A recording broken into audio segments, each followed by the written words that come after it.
What's up, my dudes? Seth Mick here. This is Native Diamond Podcast, showcasing all the newest gems in today's metal and rock music. Welcome to the Native Diamond Podcast. Oh, shit! What you waiting for?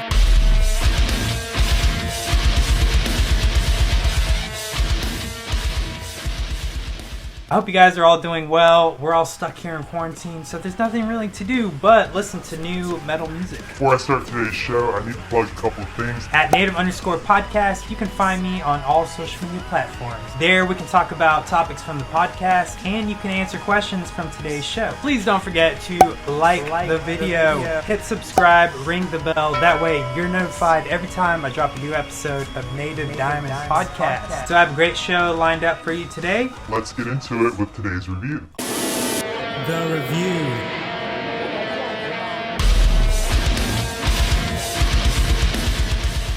On today's review, I have the band Igorrr with their new album, Spirituality and Distortion. Igorrr is a French metal band started by Gautier. My French is fucked up. Gonna try the best I can. Sierra claims to have synesthesia. Synesthesia. So he says in his case, he perceives all music in colors. I see colors everywhere. This guy can see music in colors, so why not start a band? Spirituality and Distortion was released March 27th via Metal Blade Records. Igorrr to me is more about this gypsy, Baroque era sounding music that integrates modern production and sits on the platform of black metal music. I know that sounds fucking kind of everywhere and crazy, but if you heard them, you would totally understand that description. Sierra mentions Johann Sebastian Bach, Scarlatti, Cannibal Corpse, and Meshuggah as some of his musical influences, although there are a lot more. So yeah, Igorrr all over the place, but honestly, this has probably been the most interesting review that I've gotten to do this year. There is no specific genre that could really umbrella everything that Igorrr sits under. So let's get into this album review, starting off with the guitars.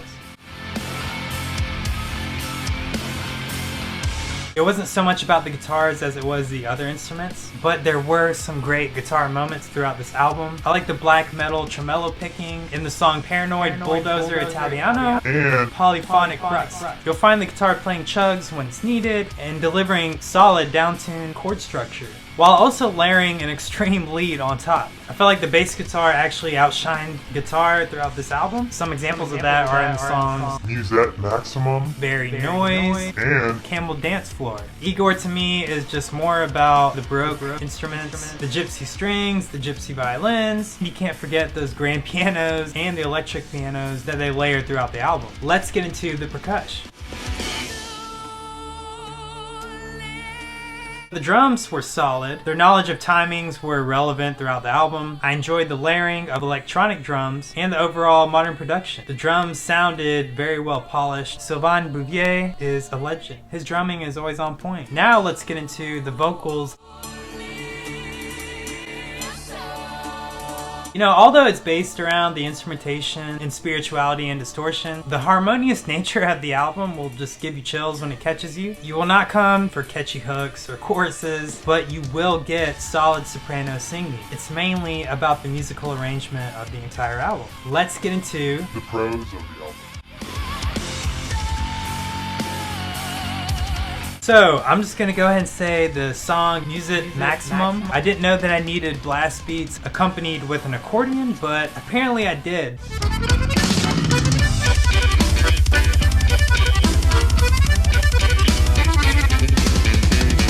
Putting an accordion together with blast beats and metal production, I mean, it's crazy to me. I'm also not trying to gas them up for doing that, but somehow they managed to pull it off. Also, I thought it was really amazing that you got that feature from Corpsegrinder. I should have looked up how to say the song, but on Parpaing.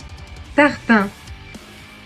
It's great to see a feature from Corpsegrinder. I mean, the guy is literally a metal legend. Just to have him featured in your album, That's fucking awesome. I enjoyed the overall unique experience, and it gives me an appreciation for world music. It was a lot of fun hearing all the other instruments throughout the album. The overall mix of the album is truly solid. Sierra is a Fucking musical genius. There's no other way around it. This guy sees metal in Technicolor. The Wizard of Oz of metal, apparently.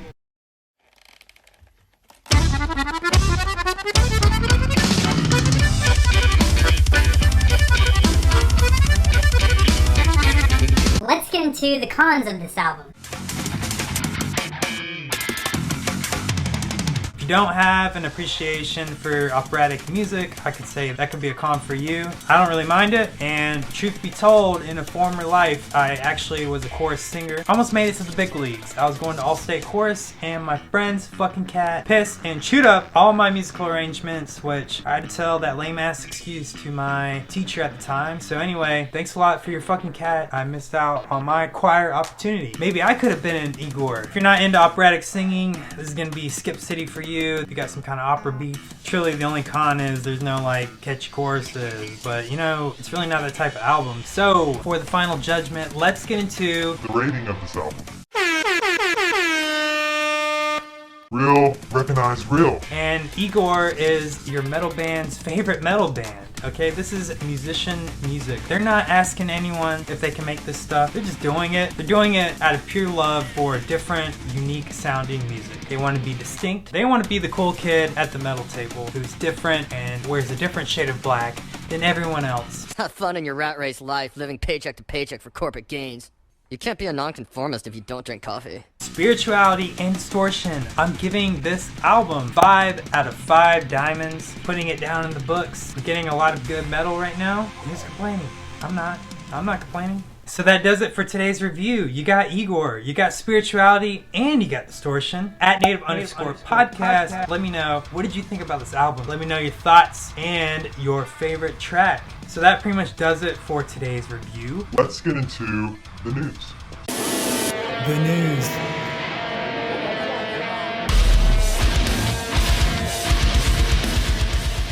Starting off with today's news, I have the frontman from Trapt, Chris Taylor Brown. going apeshit on Twitter. He basically engaged in this Twitter warfare beginning on March 16th, which left a lot of people thinking that he's this xenophobic person now. Xenophobic.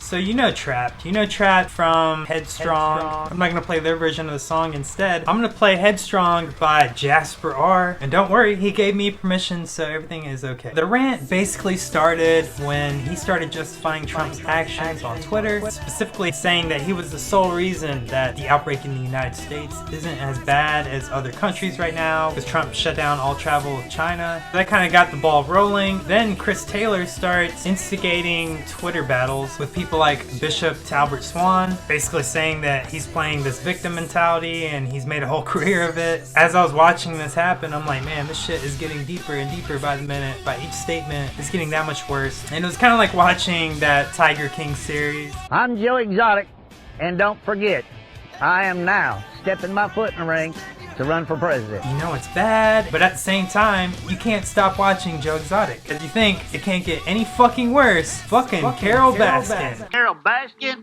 crawl this fence and try and hurt any of my animals again? You can guarantee goddamn you I'm gonna put a trap in your ass. God damn. Some bitch down there in Florida. Trapt then justifies Trump's remark of saying it's the China virus. Or the Chinese virus, rather. That basically opened up the tiger cage and let all the fucking tiger trolls out. We start ripping Trapt apart. Ow, son of a bitch. Everyone was roasting Trapt. This just gives a whole new meaning to the song Headstrong.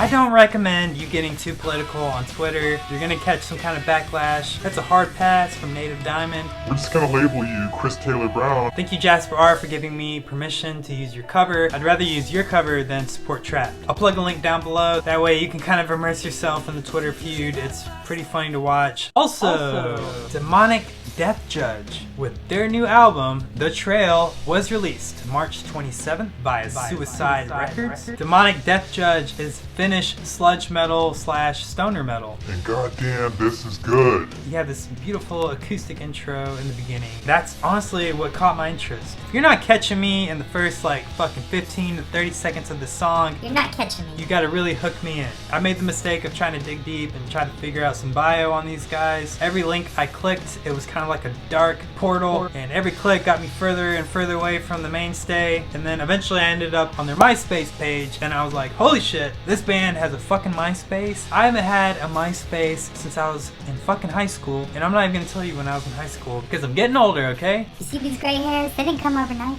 Remember MySpace? Like trying to look cool as fuck, and we were all in middle school and high school. Those were the fucking days when you could have a profile song. So go ahead, check them out today. Drop a link below at native_podcast. Let me know what you thought about Demonic Death Judge, and I'll drop a link below for their MySpace. Maybe We should bring that back. Also, Theraphosa has released their new single, Stigmata of the Purest Pain. This is a French trio from Paris. Not Paris, Texas. They made their debut EP with a drummer from Amorphis, which is a Finnish heavy metal band. And they're back again. With their single, Stigmata of the Purest Pain. It's not good, okay? it's really fucking good. You see what I did there? So yeah, line, hook, sinker. They got the bait. They're throwing it out. They're catching us all in. It's dope. Go check out Stigmata of the Purest Pain today. Drop a link below. At native_podcast, I want to know what you guys think about Theraphosa. I'm probably saying it wrong. I'm not the best at pronouncing things. Theraphosa, Theraphosa, Theraphosa.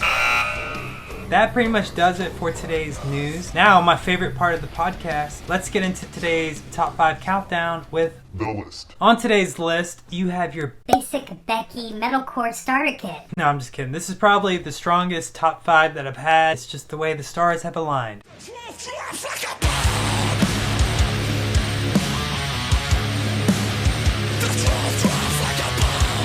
Starting off with today's number 5, I have Parkway Drive with their song... Absolute Power. Wait, Absolute Power? What? That's not new. Parkway Drive has released their new live album, Viva The Underdogs. So Viva The Underdogs is basically going to be the soundtrack to the documentary, which they will depict their story through a decade's worth of personal band footage. You will be able to watch this documentary on April 4th at 5 o'clock. So go ahead and hit your reminder on YouTube. It's free. You don't have to pay for shit. Get on YouTube at 5 o'clock, April 4th. Tune in. That way you can see their documentary. Coming in at number 5, Go check out these Australian metalcore legends, Parkway Drive.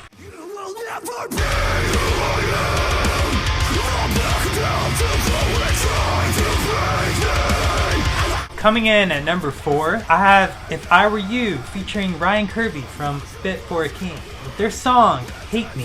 It sounds probably just like every other metalcore song that Fit for a King or Ryan Kirby has done. They might have done this formula, let's say 5 times, let's say 6 times. Okay, well this is number 7, and for some reason this one hits way different. This song is a banger. If I Were You is a band formed in 2011 out of Poughkeepsie, New York.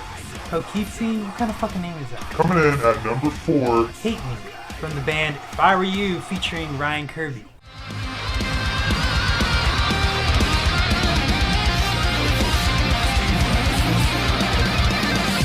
Coming in at number 3, As I Lay Dying with their new song Destruction or Strength. for your number 3,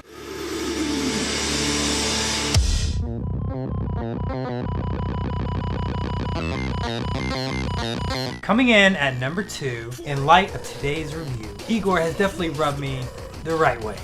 That's what she said. Or he said. And I had to put that featured Corpsegrinder song in that number 2 position, that way you can all check it out. Parpaing, it's some fucking made up word. I don't know. Go check it out. Number 2 today, Parpaing, Igorrr, Corpsegrinder. Last but not least, coming in, At number 1, which marks my song of the week.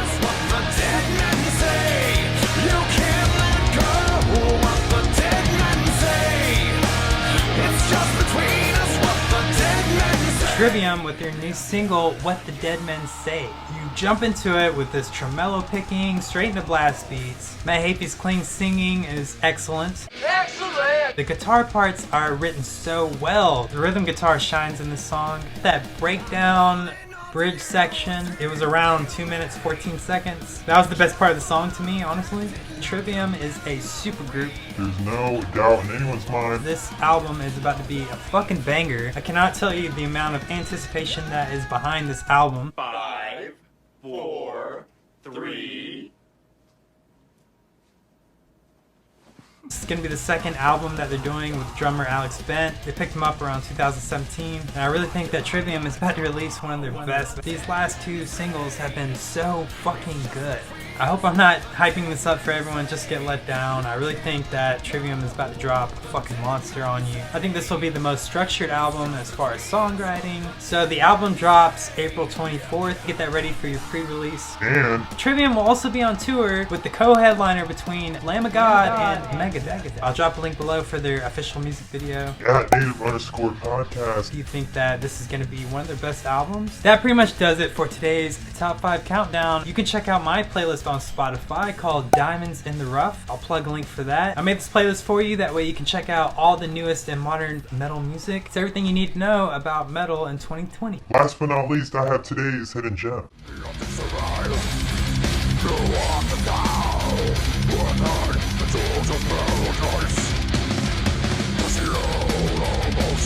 On today's Hidden Gem, I have the band Abysmal Dawn with their song Inanimate, which was released in 2014. Abysmal Dawn is fucking sick. Go check them out today. Your Hidden Gem of the day at native_podcast. Let me know what you think next week's Hidden Gem should be. So that pretty much does it for today's show. Another show wrapped up for the books. I really appreciate it if you dropped a couple comments and let me know how'd you like today's episode. And stay safe out there. Everyone wash your hands. Don't go out in public unless you have to. Until I see you on a future video. Shine on.